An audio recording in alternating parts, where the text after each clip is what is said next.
Okay, welcome back everyone to another episode of Coffee and a Q. So we are on episode 3. It's actually going pretty well. We're getting going. Good feedback so far from the people that have heard it.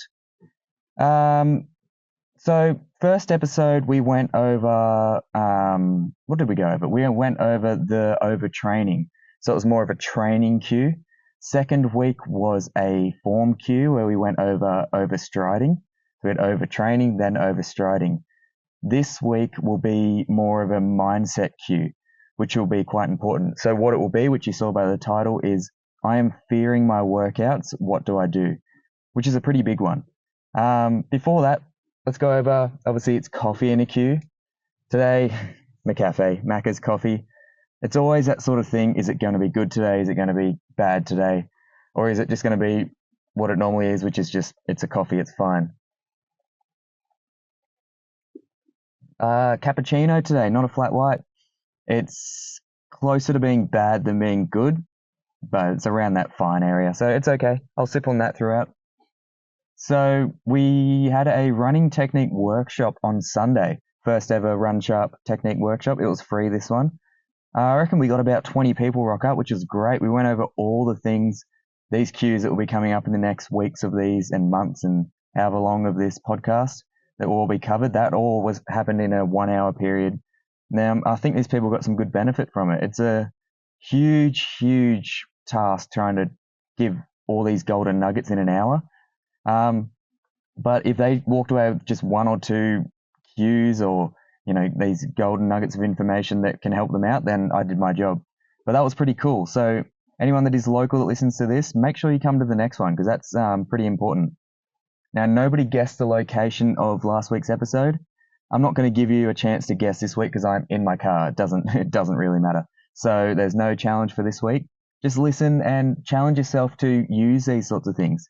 I'm going to keep this one relatively quick and not too much to it, just lightly touching on it and sort of sparking your own thought process. So again, the question was, or the cue is, I'm fearing my workouts. What do I do? And it's a big one because, like, you say you have even last night, I had 10 by 400 meters at 1500 meter pace, which is a terrifying workout. I guess, sort of unluckily and luckily for me, I'm not in 1500 meter shape at the moment. So I was not running anywhere near the pace that I want to be running by the end of the year. I was probably more 15 to 20 seconds slower per kilometer. If I was to run it at the pace that I really want to be running 1500s this year, I maybe not couldn't have even done 6. But I was at probably current 1500 meter pace around there.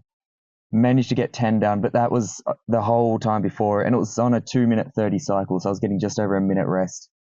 It was daunting going into it, and actually after 8 reps, or even after the first rep, I was like, there's no way I'm doing 10. After 8 reps, I was with a group of guys. I turned around and said, this is my last one. I've only got one more left in me. Should I do this next one or skip one and do the last one? And without any vulgar language, they basically said, pick yourself up. You're doing 2 more. Let's go. And that's all I needed. And I was back in and I finished the last 2. It was very hard. But that's where, in that circumstance, it wasn't mindset. It was actually external support from the people around me. So that's one of the things with this cue is having people around you to bring you up. That's a huge part of it. But if we're talking more about the mindset angle of it, there's a workout and you feel like you're fearing being able to complete this workout, whether that's hitting the pace that's there or not being able to hold the length of the reps or the actual volume of the workout. Those are all things that can definitely make you feel fear or nervous with a workout. But that's the big thing is you shouldn't necessarily be doing any workouts that do make you scared. Not very often. But that's the thing. That's see, I've got a coach. You should have a coach. Everybody should probably have a coach because, or even when you're self-coached, you still should be doing these things properly. Because what it does is it gives us an unbiased view of our training. We're not going to think, okay, I really want to get to, say, a sub 25K, but at the moment I'm at 23 minutes. So I'm just going to start doing 5 by 1K at 4 minutes and do that. That's too hard of a workout right now. You won't be able to do that. That's where you have a coach. They will bridge that gap and build you to that 5 by 1K at 4 minutes a kilometer or 358 or whatever it is. You would probably be terrified of that workout if you did it straight off the bat. That's where we can't be giving ourselves or being given workouts that are out of our realm. So it's about, one, with the training, is the workouts need to be progressive in nature and they need to be structured on some sort of periodization module or model that gets you from A, where you are now, in this example is 23 minutes, B, sub 20. We can't just skip steps. We've got to do the right training. We've got to bridge the gap. We've got to work on the threshold, work on the tempo, work on the VO2 max, on the hill sprints, on the strides, on the race pace, on race specific reps, all of those together. And they need to be done at our level and building. So if we're doing things properly, for example, and last night with my 10x400, that was a bit of a jump because we've been doing a lot more almost tempo, longer reps, sort of touching on VO2 max, but mostly, effort-based, higher volume workouts. This was lower volume, straight into it. So it was actually, I believed I could do it at the pace that I did, but I wasn't 100% sure. And it's not very often where you shouldn't be pretty much sure that you're going to complete that workout. So in this circumstance, that was one of those times where you sort of go in with the unknown, see what happens. That can happen sometimes. But more often than not, it's structured and it's progressive in a way that you just know, okay, I'm only building on what I did last week or 2 or 3 weeks ago. I can do this next one. I've just got to get in the right mindset. That's the sort of training we need to be in. So you're building upon it. But if you're still sometimes you are given a workout that you don't believe you can do, but your coach knows that you can do it. And that happens a lot. It can be that point where it's a workout that you should be able to do at your level and you definitely can do, but it's still daunting to look at, especially as you get quicker and quicker and quicker. There's not much room for movement from there. So it's about, at that point, we need to sort of reframe the way we look at it. So instead of looking at it, okay, I need to hit this length of pace or this length of rep at this pace, it's more about, okay, for this time, and even talk to your coach about it. Most of the time, they'll be okay with it. You've been given a pace and you're scared of that pace a little bit or just feeling a bit nervous about it. Reframe it and ask how you can reframe it with your coach. What might happen is you change to, okay, let's say, for example, back to the 5x1K and you're at 23 minutes, you're given it at 4:05 pace and you think, oh, that sounds hard, 4:05 per kilometer for 5x1K with 60 to 90 seconds rest. That's a hard workout. So what if you said, okay, with your coach or even by yourself, you said, okay, instead of going at 4:05 pace, I'm going to go at harder than current 5K pace. You turn off the watch or have it on a screen that you can't see, just the time or whatever it is, and you just go out the first rep, go at harder than current 5K pace, and just do it. If you slow down, that'll happen. But the idea obviously isn't to go out too quick. But now you've made it an effort-based session. All you've got to do is get your 5x1K done. Get it done. Be at the right effort. You will get the stimulus from it. If you're actually pushing at the right effort, you genuinely are doing it at the effort that you should be, you'll get the stimulus from it. You will get quicker anyway. And then you sort of know, okay, I got through the workout. Okay, next workout, let's do it again, 2 or 3 weeks time. Now I'm going to actually look at my pace. I'm going to do 4:05 for all of these.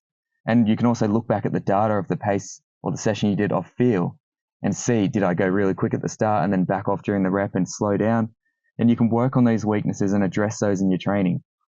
So there's no real reason to fear a workout, or rarely should you be fearing a workout, but it's possible. It's possible. So if you are, reframe the way you do it, whether that's the execution of it, go more effort-based, or actually reframe your mindset.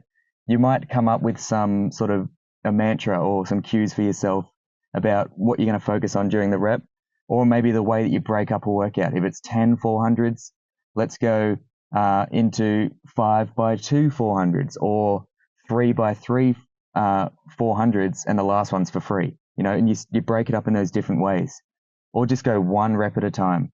But find what works for you. Work off of discipline rather than motivation. You want this, you're training for a reason. So keep reminding yourself of your why. Why am I doing this? Why do I want to complete this workout? What am I training for? Okay, if I can tick this box, then I can move on to the next one, tick that box. At the end of the season, I'm going to hit that goal 5K, 1500, whatever it is. Okay? So that's our few sort of ways of framing the fearing of the workouts. There is more to it, but let's keep it pretty quick today. I just want you guys to focus on those. So if it's a workout you've been given, whether you're marathon training or 800-meter training, and it feels like it's just way too much, talk to your coach about it. Say, I don't think I can do this. We'll frame it back, make it work. I have a lot of athletes, I believe, and a lot of the time I probably give them less than what they want to be doing. Because if they can finish that, have the full confidence from that, you just build from there. You're better off finishing a workout strong with confidence than scraping through and being like, I don't know if I could build on that, So it's about, like I said, structured training, having a purpose, getting yourself from A to B. There is a progression model in these workouts and in this training. Okay, so if you guys have any questions, send them over. This is a nice quick one. If you're doing a warm up, then smash your workout. This is a good one to listen to before a workout. If you're drinking a coffee with me, haven't had a sip for a while. Let's have another one. Cheers to you guys. Enjoy the coffee. Hopefully it's better than mine. That's been it for this week of Coffee in a Queue. Nice and short. Maybe it was longer than I thought, but last week was 20 or something minutes. So hopefully this one's more like 10 minutes. It might even be less today. I'm not sure. But it's just those little thoughts on that mindset shift of how to reframe a workout that feels a bit hard for you. All right. Thanks, guys. I'll see you next week.